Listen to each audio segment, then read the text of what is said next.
Nagbabalik po muli ang inyong lingkod at nagbabalita ng mga balitang dapat nating malaman dito sa ating bansa. Ito ang Balitang Pambansa. Atin ngang matutunghayan sa channel na ito kung ano ang nangyayari sa loob ng ating gobyerno at syempre tumutulong na rin sa ating mga mamamayan na malaman ang katotohanan dahil mayroon tayong karapatan na malaman ang tunay na nangyayari sa ating bansa. Ngunit bago natin panoorin ang balita, huwag niyo pong kakalimutan na mag-subscribe sa ating channel at pindutin ang notification bell para lagi kang maging updated sa ating mga bagong videos na ina-upload araw-araw. At sa ating mga solid viewers naman dyan ay maraming salamat naman po sa walang sawang pagsuporta. At syempre, huwag din pong kakalimutan mag-iwan ng like at i-share ang ating mga videos. At kung mayroon ka naman pang opinion, ang ating comment section ay bukas para sa inyong mga hinaing. Ito na nga mga kaibigan, ating panoorin ang buong video. Salamat po muli and God bless!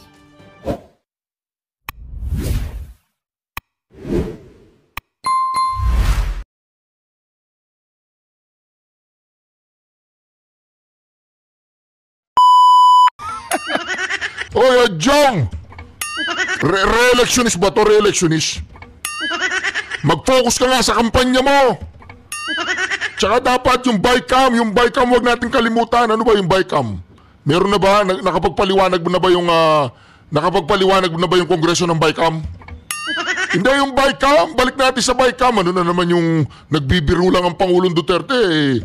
Grabe kayo ha, nagbibiro lang ang Pangulong Duterte. Bumabana na kayo agad. Yung bycam, yung sinong naglagay ng number. Sinong naglagay ng number doon sa bicameral committee report? Sumagot na kaya to sa sa Supreme Court. Pinapagpaliwanag sila ng Supreme Court eh. Nililigaw nyo eh. Huwag nyo iligaw. Yung bycam pag-usapan natin. Nakasagot na ba sila? Nakasagot na. Meron na silang statement. Si Chief Justice, ano ba yun? Anong pangalan nun? Ha? Nakalimutan ko yung Executive Secretary, Lucas Bersamin. Nakapagpaliwanag ka na, boss? Sir, Lucas Bersamin, nagpaliwanag ka na, Supreme Court. Di ba galing ka doon, Chief Justice ka dati? O, Chief Justice ka pala, ba't hindi mo alam ang justice? Di ba? Dapat alam mo yung justice. Anyway, mga ka-reaction, yung bicameral committee report, gusto naming marinig kung nakapagpaliwanag yung si Kilay. Tsaka itong alam nyo mga ka-reaction, sa totoo lang po, natatakot po yung mga yan sa impeachment. Natatakot simulan yung impeachment. Kaya itong si Tamba, talagang pinag-usapan na nila yan. Dinala na nila yung impeachment, last 2 minutes. Bakit? Kasi para pagdating ng 20th Congress, sarado na naman ang impeachment. Siyempre, magsusulat ng sa Supreme Court yung lawyer ni VP Sara Duterte, di ba? Kasi yung mga katulad ng pagpapaliwanag po natin kanina, yung mga mga kongresista na kasama sa prosecutor, kapag hindi na po natalo sila, alangan naman yung mga bagong kongresista papayag para tirahin si VP Sara Duterte. After 3 years, tapos ka na. Siyempre, lahat ng kongresista na naglaban kay VP Sara Duterte, hindi mananalo yan. Marami silang pera.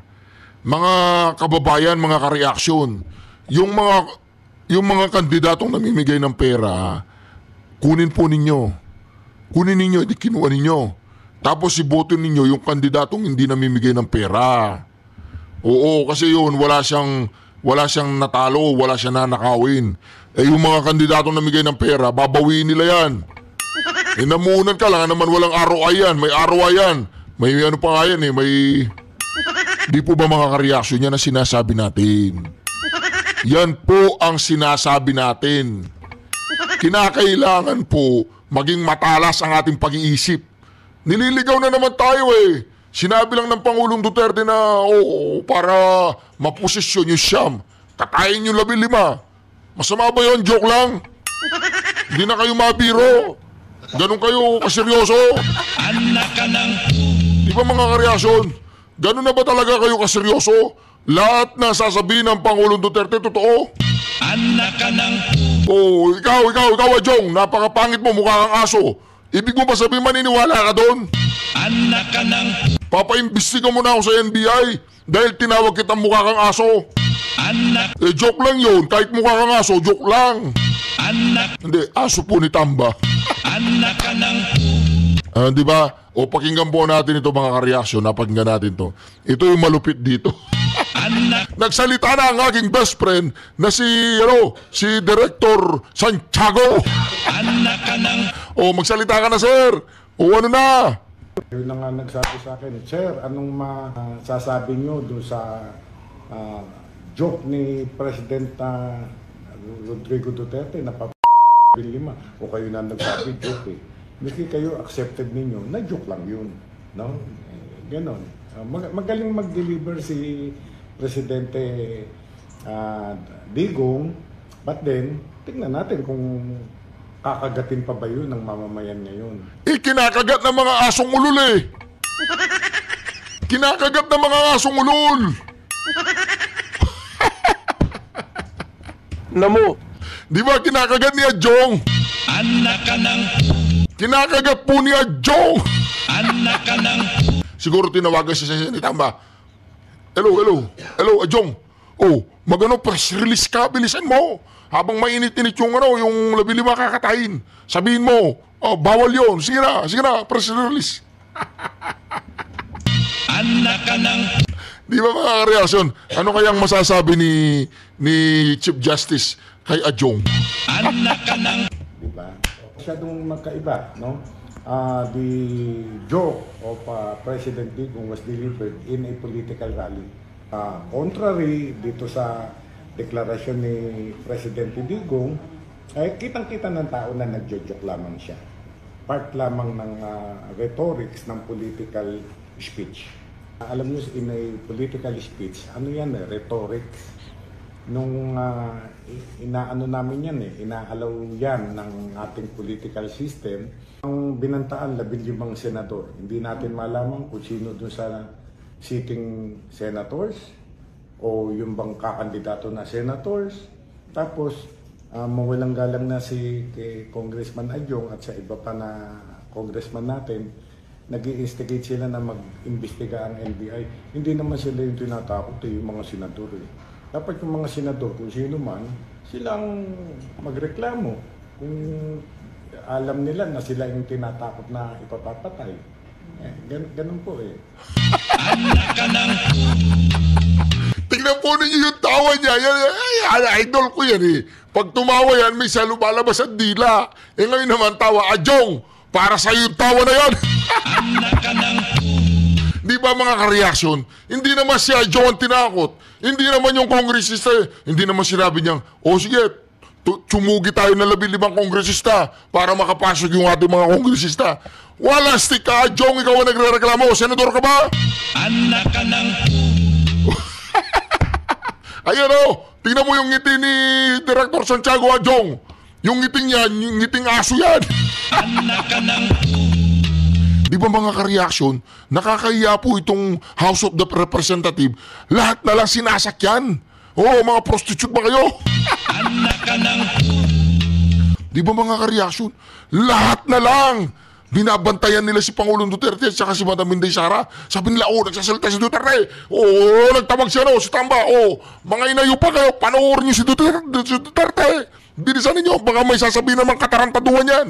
Panoorin ninyo. Walang yan kayo, iwanan ninyo yung mga kabin ninyo. Bumalik kayo sa panoorin nyo. Tapos nanood si Zamora. Nagtataka naman ako, si Zamora tsaka si Adjong, meron silang statement. Mantakin mo yan, si Zamora tsaka si Adjong. Si Chubby Zamora, yung medyo chubby. Di ba? Huwag nyo namang intrigahin, wala naman silang relasyon. Sila lang naman yung nagreklamo. Baka naman, nila yun, papel nila yun. Kaya naman dito mga kareaksyon, alam po ninyo mga kareaksyon, na itong nangyayaring yan, ang kaganapang yan mga kareaksyon, lahat yan pampapaepal para makalimutan natin yung bicameral committee report. Mga inayo pa kayo, hindi namin kakalimutan yung bicameral committee report. Sabi niya, ito po yung sinabi niya kay Adjong. Ito po yung sinabi niya kay Adjong. Adjong, pag mo to, walang yaka. Hindi mo ayusin yung buhay mo. Panoorin mo to, Adjong. salita ka na. Nawala. Kayo na nga nagsabi sa akin, Sir, anong masasabi nyo doon sa joke ni President Rodrigo Duterte na papapatay ang 15? O kayo na nagsabi, joke eh. Sabi siguro ni Director Santiago, walang ya kayo, pinagbigyan ko na kayo kay VP Sara Duterte. Pinagbigyan ko na kayo sa kanya. Tapos, kayo pa rin. Yan na naman. Ha? Wala na ba kayong ibang binantayan kundi ang dalawang mag-ama? Anak ka ng Wala na kayong ibang binantayan kundi si Pangulong Duterte? anak ka ng Wala na talaga? anak ka ng Pagtrabaho nga kayo, ba't wala kayong ibang subaybayan ang susunod na Duterte, gano'n? anak ka ng Kaya kayo ng araw daw nagsabi na joke yun eh. anak ka ng Ayun, pagyan po natin. Miski kayo accepted ninyo, na joke lang yun. No? Ganon. Magaling mag-deliver si Presidente Digong, but then, tingnan natin kung kakagatin pa ba yun ng mamamayan ngayon. Diba? Masyadong magkaiba, no? The joke of President Digong was delivered in a political rally. Contrary dito sa deklarasyon ni Presidente Digong, ay kitang-kita ng tao na nagjo-joke lamang siya. Part lamang ng rhetorics ng political speech. Alam niyo, in a political speech, ano yan rhetorics. Nung inaano namin yan inaalaw yan ng ating political system. Ang binantaan, 15 senador. Hindi natin malaman kung sino doon sa sitting senators o yung bang kakandidato na senators. Tapos, mawalang galang na si Congressman Adjong at sa iba pa na congressman natin, nag-i-instigate sila na mag-imbestiga ang NBI. Hindi naman sila yung tinatakot yung mga senador Dapat yung mga senador, kung sino man, silang magreklamo. Kung alam nila na sila yung tinatakot na ipapapatay. Ganun po anak ka ng Kaya lang to sa itong mga senador, alam po ba ninyo kung ano sinasabi ng mga senador? anak ka ng Alam po ba ninyo kung ano sinasabi ng mga senador? Ang sinasabi po ng mga senador, joke lang yun. anak ka ng Meron pa silang alam na pamandamos. anak Mga... anak ka ng Ito, pakinggan. Oy, Joe, umayos ka! anak ka Dami mong alam magkano? Oo, tawagan niyo siya, Jong. Very good, Jong. Very good. Sabi ni Tamba, very good. Bigyan mo siya ng 10 milyong palakpak. anak ka ng Hindi, milyon po ang usapan dyan. Pag may press release kang gano'n, yung talagang kasintapang ni Adjong, 10 milyon yan! anak ka ng Wala, stick ka, Adjong! Magpakatino ka na! Malapit ang magunaw ang mundo, ganyan pag ginagawa mo! anak ka ng Silang dalawa po ni Zamora, talagang tandem sila ni Zamora. Huwag niyo po silang bigyan ng ng issue Si Zamora at saka si Adjong, hindi naman nagjojombagan yan. Sabay lang silang nagpalabas ng statement. anak ka ng Oo, pag may alak, may balak. Bakit nagiinuman ba yung dalawang yan? Wala naman, di ba? Nagiinuman yan. anak ka ng Alright. Adjong! Ano ka ba naman, Adjong? Ang dami mo alam. anak ka ng Ito, pakinggan po natin dito. Walang yung Adjong ito. Pinapasaya ako Alam mo, maraming komedyante ngayon sa Kongreso. Oy, mga walastik kayo yung bike cam ang pag-usapan natin. anak ka ng Sinong naglagay ng numero doon sa blank sheet? anak ka ng Trying ko kayo dyan O, ito na. Din natin yan. Pareho yan ng anak. Parang kinuha na lang nila yung opportunity yun to Correct, pin down more VP Sara. Nagkaroon sila ng pagkakataon. Diin lalo. Now, moving on to another topic, you said yung regarding dun sa naging pahayag nga ni dating Pangulong Rodrigo Duterte nung proclamation rally ng PDP laban. Tumawa ka ba nung ikay nandun? Napakinggan mo yung sinabi niya? Natuwa yung mga tao. I was there. At ikaw, tumawa ka? Oo. Ba't ka kasi tumawa? For me, it was a joke. Oh, okay. Why? They took it seriously kasi. Gaya, kasi tinanong ko mga reporters, nagbigay na ako ng payag. Kasi naman, Attorney Sal, I've been covering sa hindi pa tumatakbo pala siyang presidente. Ganun na talaga. Yan ang estilo niya. And me, na taga Davao, knowing PRRD, ganun talaga ugali niya. So, kailangan, naiintindihan mo kailan siya nagjo-joke at kailan siya seryoso, Attorney Sal. For how many years namin siya kino-cover, alam mo kailan siya nagjo-joke at kailan siya serious sa mga statement niya. Ito namang mga congressman, nakakita naman sila ng oportunidad na mag-publicize for themselves. Kaya kita mo naman, ang banat nila, ay demanda rin natin yan. Pareho yan ng anak. Like father, like daughter yan. Sapagkat hinihikayat niya na magkamit ng krimen ng tao, yung mga joke-jokes na yun. So tinanong ko ng mga reporters, I had to... Wala na akong ginawa kung mag-issue ng statement Makakasar na naman sila sa sagot ko. Para ka pa rin tagapagsalita, Attorney Sal. Alam mo sagot ko? Sabi ko, the remarks made by this congressman are nonsense, kabalbalan, walang kabuluhan. Alam niyo po kung bakit. Kasi, yung sinabi ni Presidente na kami nila, patayin na lang natin 15. Bombay kaya natin. Obviously, as you said, as everybody views it, is a joke. Yeah. A joke is a joke, is a joke, and is a joke. Anybody who considers that seriously is a fool. If not a stupid. Pinagpipilitan niyo. Alam mo, kung ako ang nasa kalaban, hindi ako magagalit. Matatawa ako and at the same time, gagamitin ko against them. Ano sabihin ko?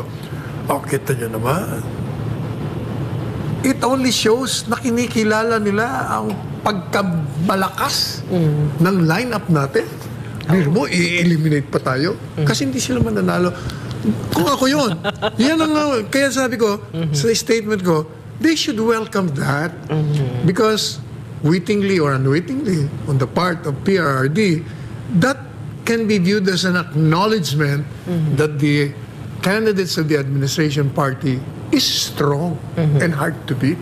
Yun ang magiging implikasyon nun Kaya dapat dapat palakpa kayo. Ay, hindi ganun ang thinking nila. Hindi, mahina. Unfortunately. Ang problema, pag wala ka I guess they're not convinced na strong sila. They're not yet convinced, Attorney Sal. Hindi, ako naman, bakit ba malakas? Kasi ang tingin ko,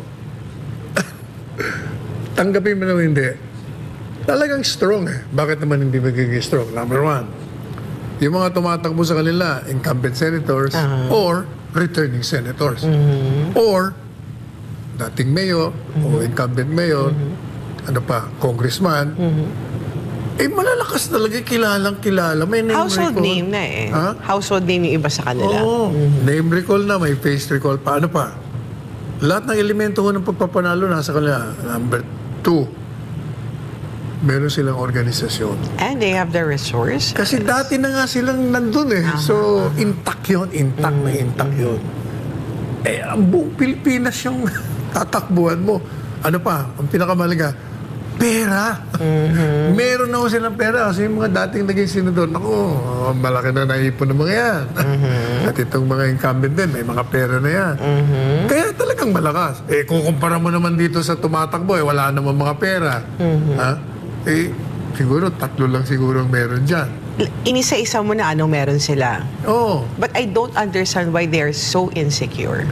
Hindi, ako sa tingin ko, hindi insecurity yan Nakakita na naman sila ng oportunidad na sila. Kasi nga, the ultimate goal is to destroy the Dutertes So every opportunity they have, they will grab at it. Para sila mga bata, meron silang popsicle na naman ako sarap naman ito, babanatan naman natin sila. Kaya kayo naman mga nasa oposisyon, huwag nyo nang papatulan. Pinapatulan yung mga suka-suka. Wala yan. Kailangan. Punta kayo sa level ni Pastor Kibuloy. Lagi kampanya. Huwag nyo intindihin yun. Kasi Pastor, very focused sa kanyang Dapat ang platform. estilo. Kayo talaga. Attorney Sal, sa isang petisyon na ngayon na inihain sa Korte Suprema para pilitin ang senador na mag-convene bilang impeachment court at aksyonan ng reklamo laban kay Vice President Sara Duterte. Una lang sinabi ng Senado na sa pagbabalik pa ng sesyon sa...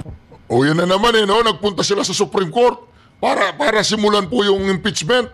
Pero yung sinabi ng Supreme Court, nasagutin nila yung patungkol sa bicameral, hindi pa yata nila sinasagot. Hindi pa po yata nila sinasagot. Sabi ng ano po sabi ni Attorney Sal Panelo? Ano sabi? Ano sabi niya dito? You know, obviously, as you said, as everybody views it, is a joke. Yeah. A joke is a joke, is a joke, and is a joke. Anybody who considers that seriously is a fool. Oy! Ajong! Ajong! A joke is a joke, is a joke, is a joke. Anybody consider this seriously is a fool. So, a jong is a jong, is a jong, is a jong, is a joke, is a fool. Anak ka ng Alam mo, a jong, tanong lang sa'yo. Sabi ni Atty. Sal Panelo, a joke, hindi ikaw. A joke, hindi a jong. anak ka ng A joke is a joke, is a joke, is a joke, is a joke.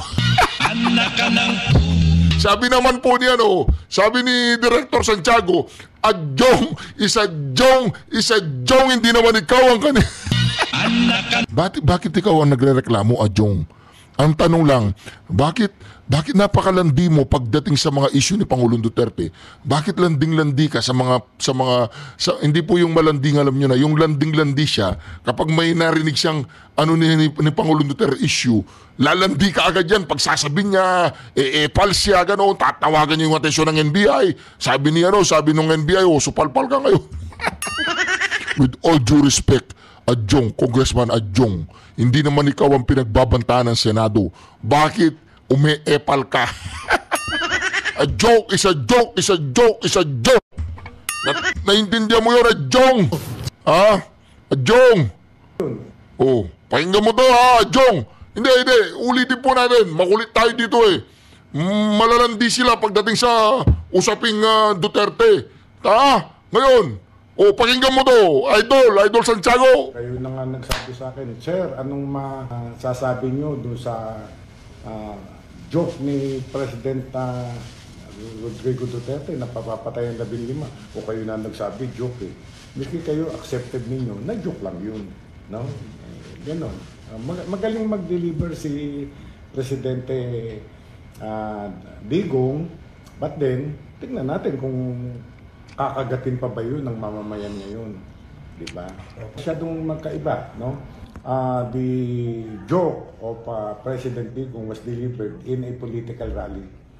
Contrary dito sa deklarasyon ni Presidente Digong, ay kitang-kita ng tao na nagjo-joke lamang siya. anak ka ng A jong is a joke, is a jong, is a joke. anak ka ng Congressman Adjong is a joke, is a jong, is a joke. anak ka ng Ngayon Adjong, tumira ka ba Adjong? anak ka ng Bumanat ka ba Adjong? Yung bicameral, yun ang banatan mo.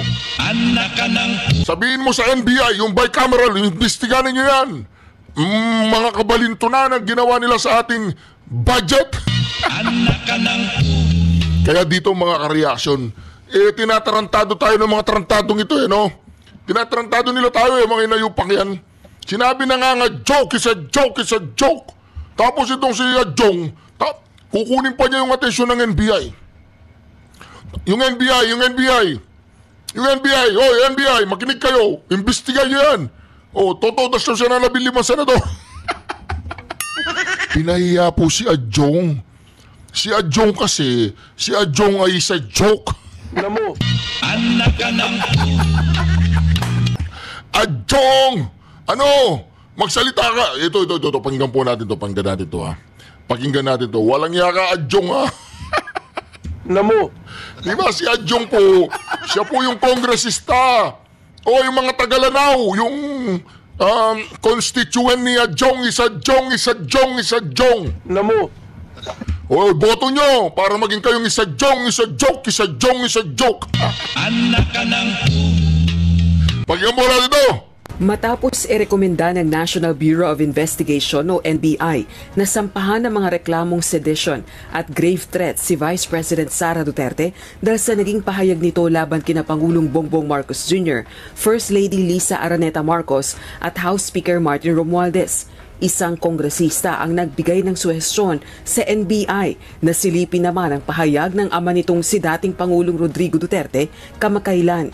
Sa proclamation rally para sa senatorial candidates ng PDP laban noong nakalipas na linggo, binitiwan ng dating presidente ang pahayag upang makapasok umano ang mga sinusuportahang kaalyado. Marami kasi sila. Ano dapat ang gawin natin? Natin yung mga senador ngayon para mabakante. Kung tayo ng mga 15 na senador, pasok na tayo lahat. Ayon kay House Assistant Majority Leader Lanao del Sur 1st District Representative Sia Alonto Adjong, sa isang demokrasya may kapangyarihan ng mga salita, lalo na kung ito ay mula sa isang dating presidente ng bansa. Kaya kung ang mga partikular na pahayag ay nangangailangan anya ng legal na pagsusuri, mahalagang masiyasat ang mga kahalintulad na deklarasyon. Dagdag pa nito, kung bawal sa batas ang pagsabi ng bomb joke at may kaakibat na kaparusahan, lalo na dapat anya ang banta ng pagpatay ng 15 senador. Umani ng pagtuligsa sa iba pang kongresista ang pahayag ng dating presidente. Ayun, si Adjok! anak ka ng Umi-epal ka kasi Adjok eh. Kaya ngayon, tinawag ka ni Secretary Panelo. Adjok, isa Jong. anak ka ng Sabi po niya Director Santiago, with all due respect, kaya Jong is a joke. Pakisabi sa kanya, joke lang yun. anak ka ng Tsaka hindi naman ikaw ang tinetret eh. Senador ka ba, Jong? Hindi, tinatanong lang kita. Diretsa lang tayong dalawa. So, yes or no? Senador ka ba? anak ka ng Yes or no lang? Ba't nagpapaliwanag ka? Side in contempt. Article of impeachment. anak ka ng anak ka ng anak ka ng pulis sa may Pampanga. Nanay mo'y malang, nanay mo'y malang, nanay mo'y malang, tik ang pilik mata. Ikaw ay demon, ikaw ay demon, ikaw ay demonstrador ng mga welga. Puro kayuhin, puro kayuhin, puro kayuhin, di mukhang pera. Namo. Ano, Adjok? Namo. Ano? Supalpal po si Adjong, isa Jong. Namo.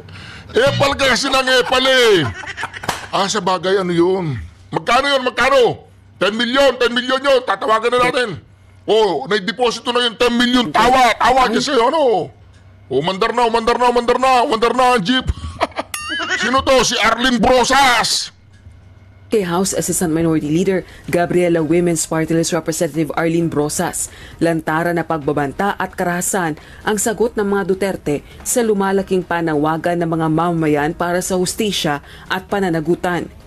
Giit naman ni House Assistant Majority Leader Taguig 2nd District Representative Pami Zamora, hindi kailanman magiging bahagi ng responsabling pamamahala ang pagbabanta ng pagpatay. Kailangang itakwil-an niya ang ganitong klase ng politika.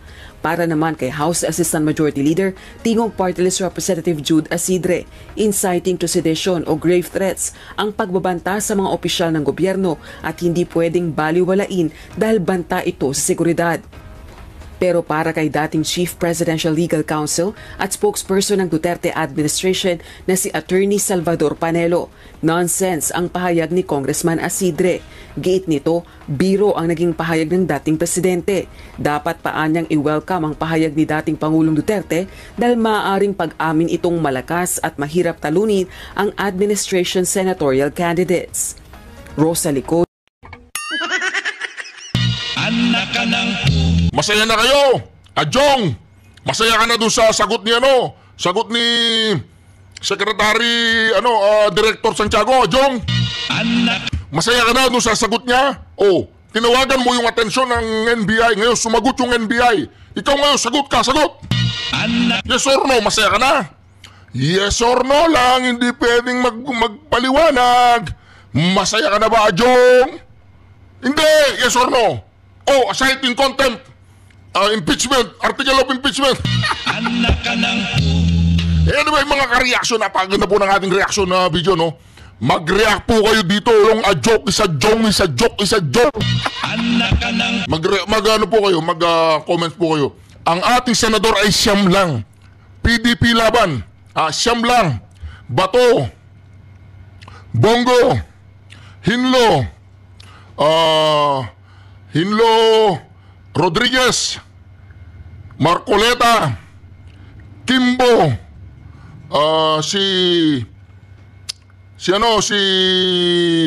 Yung si Ipe. Philip Salvador. Tsaka yung isa, pinag-ahalo ko si Sinlo. Tsaka hindi naman si Ungab. Si Attorney Hinlo. Yung isa pa, pag-i-comment sa comment section, nakalimutan ko yung pangalan. na mental block. At Attorney Hinlo, Attorney L yung una L yung salita niya L. Attorney Lambino. Mabuhay ka, Attorney Lambino. Minental block mo ako. Meron pa. Sino pa? Siyam daw yun siyam Siyam na ba? Okay, siyam na. Good. Yun, Rodriguez. Si Rodriguez. Si Vic Rodriguez. Maisog yan. Anyway, mga ka-reaction, shoutout sa inyong lahat. I love you all. Mga ka-reaction, 421,000 strong subscribers na po tayo. Patuloy pong lumalagi ang ating channel. Mag-subscribe ka na. Siyam lang ang senador natin. Tandaan ninyo yan. Huwag niyong dadagdagan. Siyam lang, okay? God bless you all. Shukran.